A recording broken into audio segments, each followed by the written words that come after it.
예도는 존재의 숲에 있습니다. 오늘은 정말 재미있는 주제를 갖고 나왔는데요. 밀란 쿤데라의 향수라고 하는 작품. 사실 이것은 1999년도에 불어로 쓰여졌는데요. 리그노 헝스라고 해갖고 무지라는 제목을 갖고 있어. 그런데 이 작품을 예도가 들고 나온 것은요, 정말 인간에 대한 시간성을 깊이 있게 통찰해주는 그런 작품이야. 그래서 예도가 하이데거 생각도 나고요. 예도의 이 문학 비평은 문학 비평 수준에 머물지 않습니다. 철학자로서 철학적 비평을 함께 갖고 가기 때문에 이 쿤데라의 작품을 하이데거의 시간성의 관점, 우리의 삶의 관점, 그 다음에 또 역사의 관점, 그런 것 속에서 풀어내려고 합니다. 쿤데라는 이미 예도가 밀란 쿤데라에 대하여 참을 수 없는 존재의 가벼움을 1년 전에 강의를 했었어요. 그런데 어떤 계기가 있어서 옛날에 읽었던 이 향수를 이거는 불어로 안 읽고 영어로 한글 번역서로 또다시 읽고 강의를 하는 겁니다. 이 작품을 읽고 저는 참 이 작품 안에서 두 사람이 겪는, 두 주인공이 겪는 조제프죠, 그죠? 조제프와 이레나의 두 사람의 다른 시간에 대한 개념이 어떻게 두 사람의 사랑을 갈라놓는지, 이런 것들을 주제로 이 작품을 풀어가려고 합니다. 독보적인 걸 거예요. 어디서도 볼 수 없는 예도만의 독특한 밀란 쿤데라의 향수에 대한 그 철학적 비평을, 논평을 여러분들이 실감할 수 있을 겁니다. 여러분, 예도의 논평을 들으시고 또 여러분들도 꼭 한번 읽어보셔요. 아주 재미있는 작품이에요, 여러분. 향수가 뭐예요? 그리스어로 향수는 이 작품의 2장에서 쿤데라는 엄청난 에티몰로기, 어원학적 관점에서 향수의 개념을 무슨 백과사전을 연상시키듯이 막 풀어낸다고. 예도도 뭐 이쪽으로 탁월한 능력의 소유자죠, 그죠? 예도가 아주 좀 쉽게 풀어드리겠습니다. 노스토스는 귀한이란 뜻이에요, 그죠? 돌아가다. 그 다음에 또 다른 그리스 단어, 알고나는 괴로움이란 뜻이에요. 그런데 괴로움과 돌아가다라는 이 두 용어가 합쳐져서 그리스어로 여러분들이 잘 알고 있는 노스텔지어가 만들어진 거예요. 이 향수는 펄퓸이 아니라 노스텔지어예요, 여러분. 그런데 이거는 영어는 홈식니스라 그러고 독일어는 하임베라 그래. 독일어로 베는 고통이야. 하임은 고향이란 뜻이에요. 그러니까 향수병이지 뭐. 영어도 홈식니스잖아, 그죠? 그런데 이것은 라틴어와 프랑스어와 이탈리아어는 공동으로 노스텔지아 뭐 이런 식으로 이탈리아어죠, 그죠? 그런데 스페인어는 에뇨란자라고 하는 단어를 써. 그런데 이것은 에노라레인데 이거는 원래 라틴어의 이그노라레로부터 나온 거야. 그런데 이것은 무지하다란 뜻이 있어. 그게 여러분 영어에 이그노런스 알잖아. 그게 다 라틴어에서 나온 거예요. 이게 여러분 그리스어의 어원이긴 한데 이 스페인어의 에뇨란자에서 어원학 쪽으로 들어가면 무지하다랑 연결돼. 그러니까 향수는 무지와 연결되어 있는 거야. 그러니까 리그노른 헝스는 불어로 어떻게 보면은 그 뭐야, 노스탈지와 연결되는 거야. 그죠?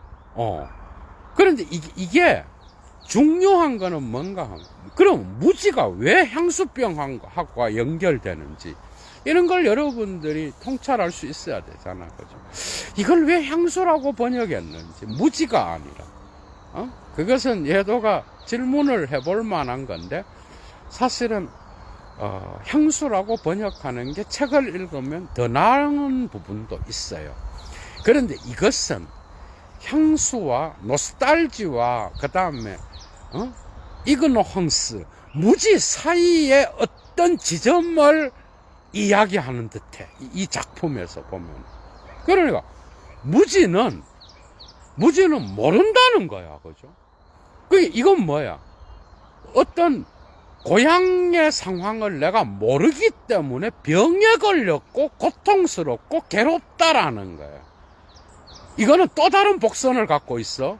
이건 사랑에 적용시킬 수 있어요. 이 작품도 동일합니다.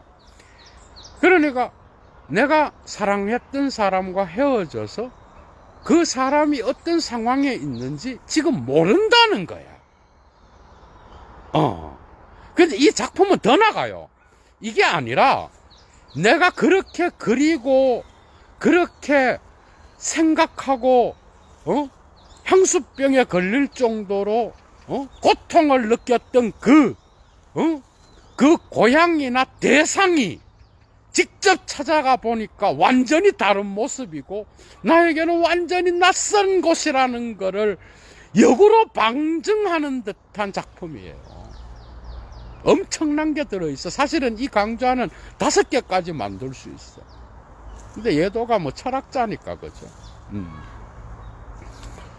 돌아갑니다, 여러분. 그럼 뭐냐? 이 작품은 68년도에 그죠? 바르샤바 조약을 어기고 그 러시아가, 소련이죠, 구 소비에트가 프라하의 봄을 탱크로 밀어버리잖아. 그죠? 그 이후에 역사적 배경이 이제 나타나는 거야. 그 이후에 이 두 주인공은 프랑스로, 덴마크로, 그죠? 망명을 가게 돼. 조제프라는 남자는 덴마크로 갔고, 그 다음에 이레나는 프랑스로 가게 돼. 그래서 못 오잖아. 소비에트 상황에서는 못 오니까 망명 이후에 20년 동안을 각각 따로따로 살아가. 타지에서. 얼마나 고향이 그립겠어. 고국이 그립겠어. 그죠? 일단은 고국에 대한 그리움인 거야. 첫 번째는. 두 번째는 사랑하는 자에 대한 그리움. 이 어원학적 설명을 하면서 쿤데라가 이런 이야기를 합니다. 그 이후에 체코에는 아주 사랑에 대한 멋진 속담과 같은 게 있어. 그게 뭔지 알아요, 여러분? 그게 뭔가 하면은 이런 속담인 거예요. 나는 너에 대한 향수를 갖고 있어. 멋진 표현이죠, 그죠? 나는 너에 대한 향수를 갖고 있어. 이건 풀어서 쓰면 어떤 말인가 하면은, 나는 너의 부재를 견딜 수 없을 정도로 힘들어. 이런 뜻이에요. 아름다운 말이잖아, 그죠? 나는 너의 부재 때문에 내가 내 삶을 지탱할 수 없을 정도로 고통스러워. 이런 뜻이라고. 이거는 사랑에 대한 가장 아름다운 표현인 거야. 체코에서. 그런데 우리도 동의할 수 있잖아, 그죠? 우리도 동의할 수 있어. 그런데 이 두 사람이 각각 다른 삶의 체험을 갖고 있어. 여러분, 그게 뭔지 알아요? 조제프는 상당히 주체적인 인간이에요. 주체적인 인간이라서 망명도 스스로 결정하고요. 거기에서 결혼 생활, 아내가 죽으면서 엄청나게 과거에 대한, 미래에 대한 미련이 없는 사람. 니체와 같이 참을 수 없는 존재의 가벼움에서 가벼운 존재를 갖고 있는 인간이에요. 현재를 즐길 수 있는 인간이에요. 조제프는 그죠. 그런데 과연 이 작품에서도 나타나. 과연 미래를 생각하지 못하는 자가 어떻게 현재의 존재 의미를 이해할 수 있어요? 이거는 쿤데라도 던지는 질문인 거야. 현재를 즐긴다. 일단 넘어갑니다. 나중에 풀어드릴게요. 조제프는 어쨌든 현재의 삶에 충실한 자. 그래서 주체적 인간이야. 끝까지. 그런데 이레나는 엄마가 있어. 이 엄마가 이게 참 골 때리는 인간인데, 여러분들이 나중에 읽어봐. 여기서 설명을 다 못해. 딸의 애인을 빼앗아서 막 하고 막 2번, 3번 막 이렇게 막 연결되는데, 지금 주제는 그게 아니야. 이레나는 엄마의 강력한 카리스마에 의하여 어머니의 그림자에 갇혀있던 사람이었어. 그래서 체코에서, 그러니까 망명하기 전에 엄마를 피해서 말틴이라는 남자와 결혼을 해. 그러니까 결혼도 수동적인 거야, 이 여자는. 결혼도 수동적이요. 그 다음에 엄마의 그늘로부터 못 벗어나는 삶인 거야. 그리고 말틴을 따라서 프랑스로 망명을 합니다. 그러니까 망명도 수동적인 거야. 그래서 살다가 말틴이 죽어버려. 그러니까 구스타프라고 하는, 이 말틴도 나이가 되게 많은 사람이었어요. 그런데 구스타프라고 하는 또 이레나보다 나이가 한 20살 막 이렇게 많은 남자가 돈도 있고 재력도 있으니까 이 남자랑 또 두 딸을 키우기 위하여, 그죠? 고군분투하다가 또 수동적으로 또 결혼을 하게 되는 거예요. 그래서 이 여자가 또 자기 스스로 생각하는 거야. 나는 왜 주체적으로 살아갈 수 없을까? 그러면서 결심을 하는 와중에 이제 각각의 망명 생활이 20년이 지나고 소비에트가 해체되고 다시 무대가 옮겨져요. 해체되고 공항에서, 그죠? 공항에서 조제프와 이레나가 만난 거야. 그러니까 조제프는 덴마크에서 20년 동안, 그 다음에 이레나는 프랑스에서 이런 수동적인 삶으로서의 어떤 기억을 갖고 살아가. 이 20년을 살다가 이제 고국에 찾아오게 된 거야. 고국에. 그래서 거기서 만나는 거야. 어디서 만나는가 하면 공항에서 만나는 거야. 프라하의 공항. 체코의 고향의 공항에서 만나. 두 사람의 공통점이 있어. 그게 뭔지 알아요? 고국에 돌아왔더니 완전히 이해관계가 다른 거예요. 여러분, 삶의 방식도 다르고 망명생활 동안 단절된 그러한 고향과의 단절, 거기로부터 나타나는 낯설음이 이 두 사람을 묶어준 거예요. 이해가 돼요? 이게 두 사람의 공통점인 거예요. 그래서 단번에 눈이 맞아갖고 바로 호텔로 가. 사랑을 나누고. 그런데 보니까 이 두 사람이 갈등이 생긴 거예요. 우리 프랑스 유학생이 들어왔네. 공부 잘하고 있죠, 성민군. 그래서 여러분 한번 봐봐. 그 두 사람의 관계가, 그죠? 공통점은 향수에 대한 공통점이에요. 그런데 고국에 돌아왔는데 이 고국에 대한 상황이, 그죠?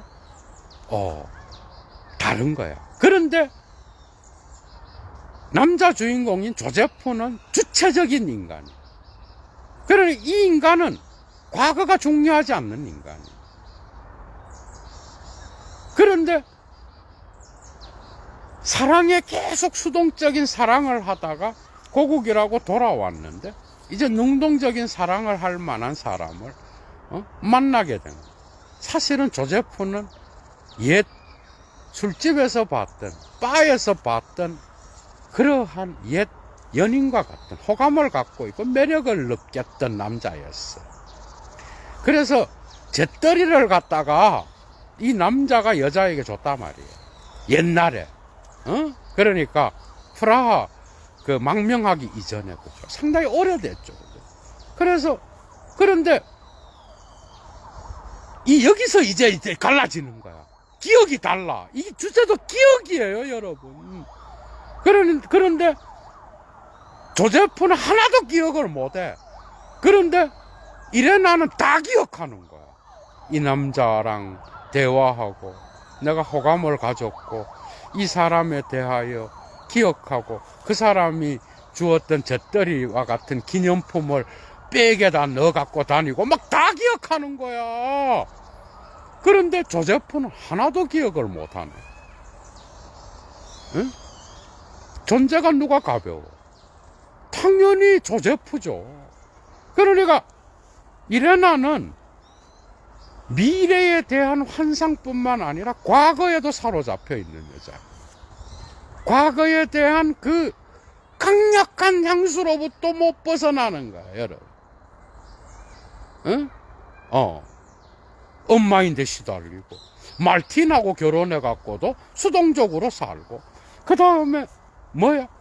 응? 구스타프라고 하는 또 나이 많은 남자랑 결혼해서 또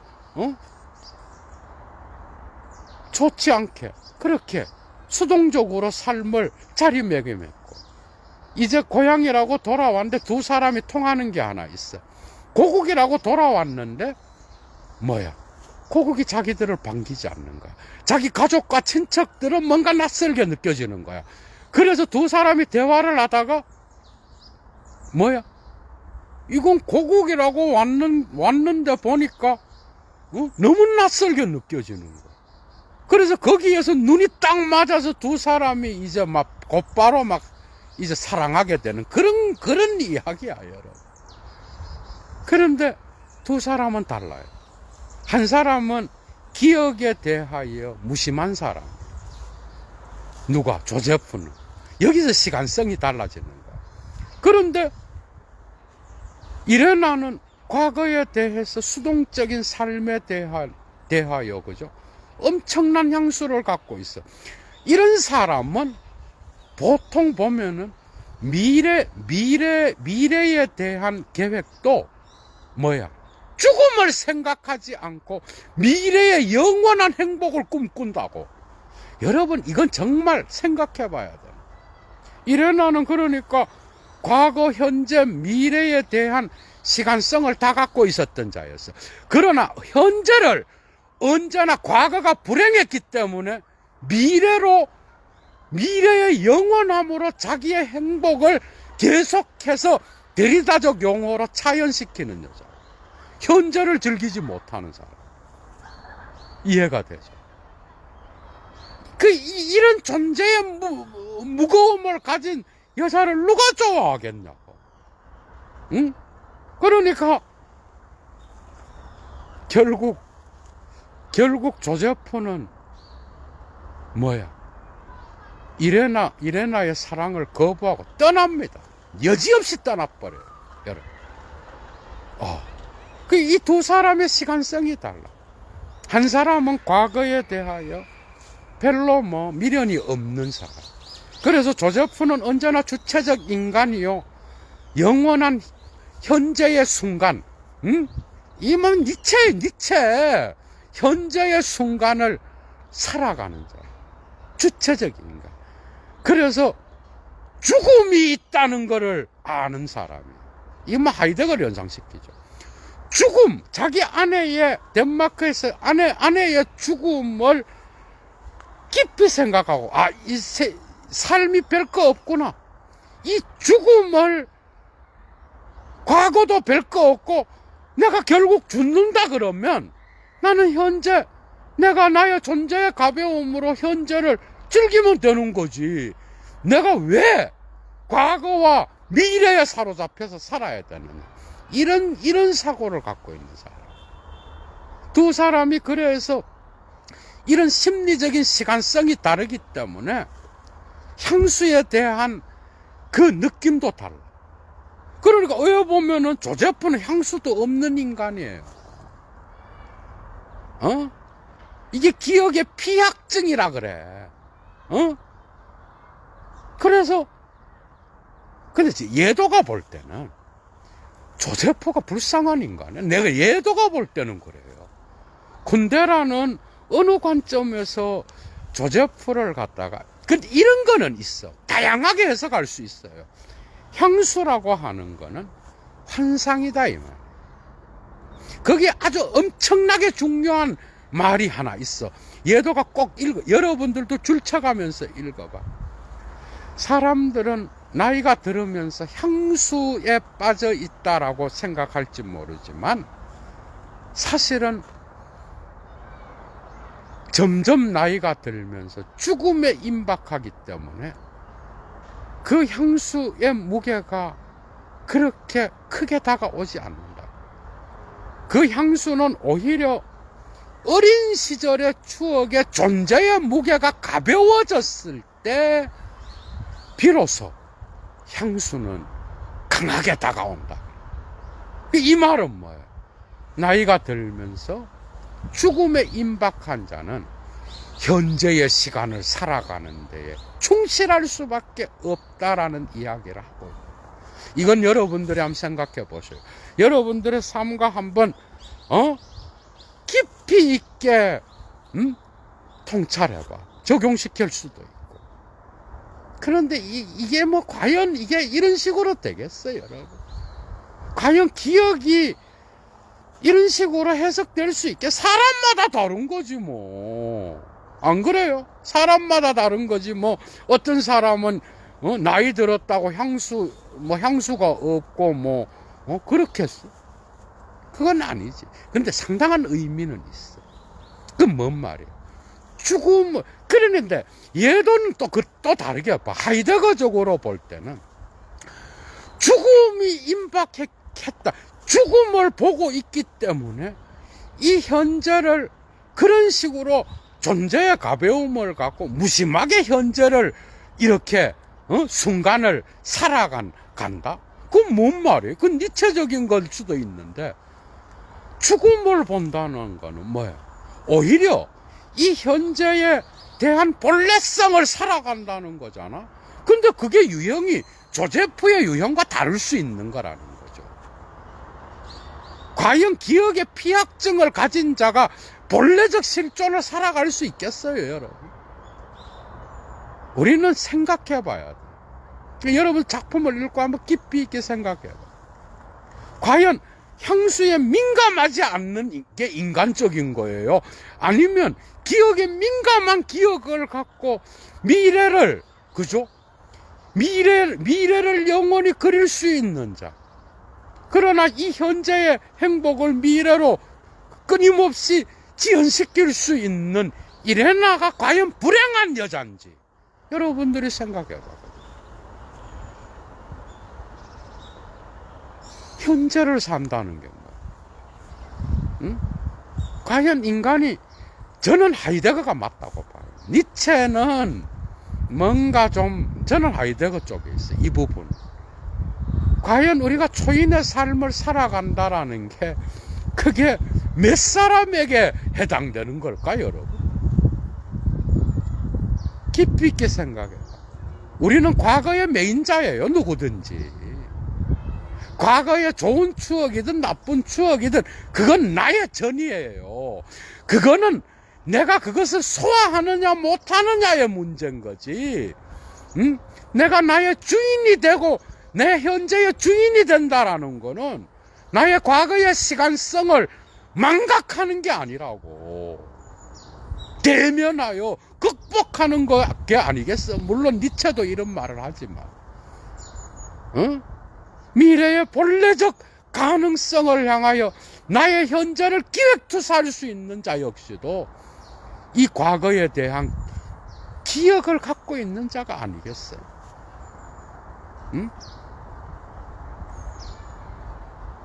쉬운 문제가 아니에요. 그죠? 여러분들은 어떤 인간 유형을 갖고 있어요? 현재에 대한 어떤 태도를 갖고 있나요? 인간이라면, 저는 그래요. 저는 인간이 약해서 그런지 몰라도 과거, 현재, 미래를 동시에 살아갑니다. 저는 하이데거가 맞다고 봐요. 어느 누구건 현재를 현재로서 살아갈 수 없는 거예요. 군데라 역시도, 그럼 너는 현재의 순간을 산다고? 그런데 미래에 대한 기획이 없이 어떻게 현재가 행복하냐? 현재가 좋은 것이냐? 현재가 나쁜 것이냐? 현재의 색깔을 매길 수 있느냐 말이야. 여기서 무지가 나오는 거예요, 여러분. 모른다는 거야. 예도의 클래스가 나오는 부분이 이 부분이에요. 모른다는 거예요. 그러니까 현재에 대한 의미는 그 사람이 행복하냐 불행하냐, 그 다음에 거기에 대하여 어떤 색깔의 의미화를 집어넣든지 간에, 그죠? 그것은 현재 자체만의 시간성을 갖고는 계산할 수 없는 거라는 거야. 그래서 하이데거는 어느 인간도 현재를 온전히 살아갈 수 없다고 그랬던 거예요. 현재를 온전히 살아간다는 것은 소화된 과거와 미래에 대한 가능성을 가진 자만이 현재를 올바르게 살아간다고 말했던 거예요. 저는 여기에 동의합니다. 그죠? 인간이 어떻게 과거와 미래를 단절하고 살아? 그래서 저는 조제프와 이레나를 합친 시간성만이 올바른 인간의 삶을, 그죠?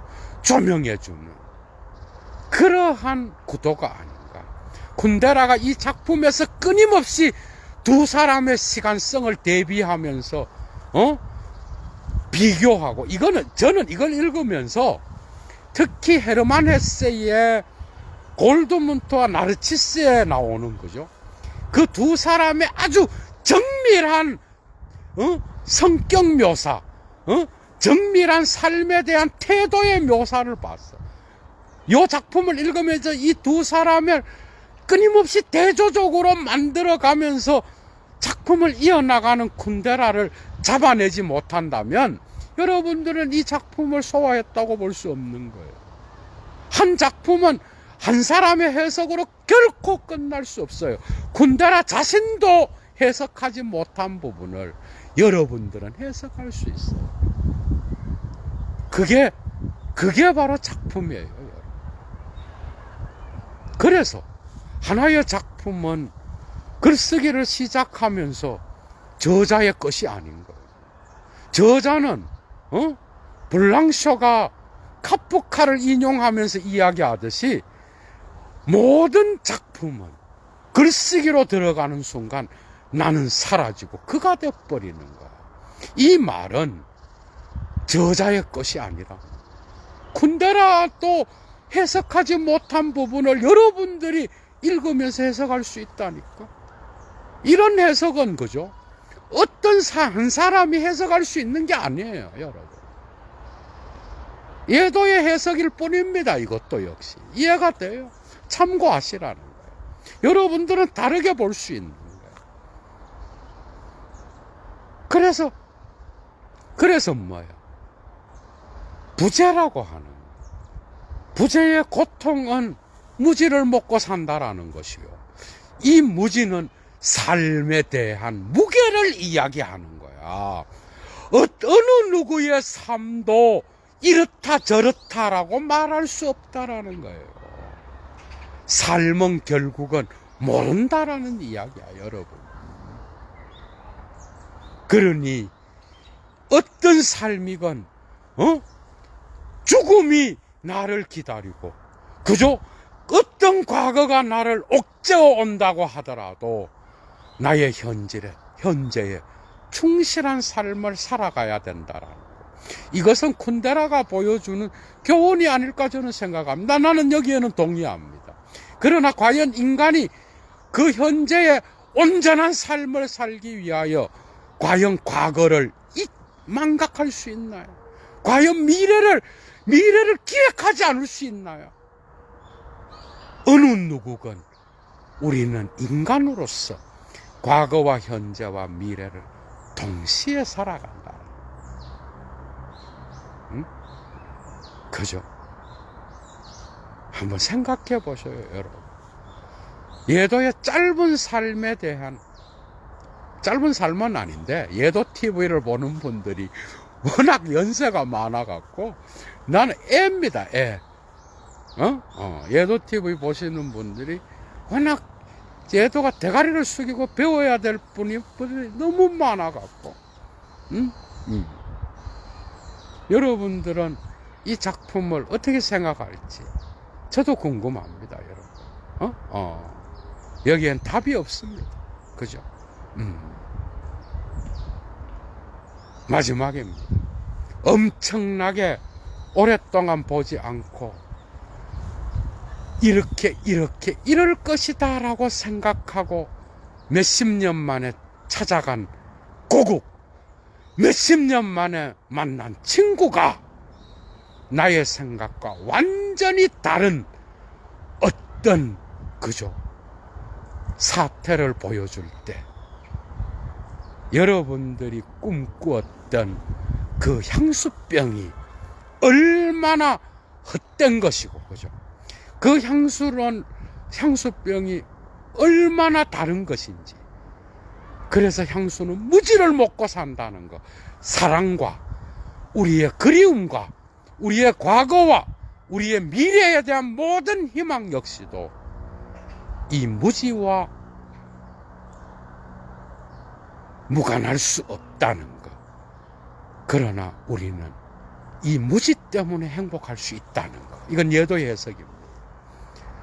반드시 기억하시고 여러분들의 삶을 사랑하시고, 그죠? 여러분들 자신만의 향수를 갖고, 그죠?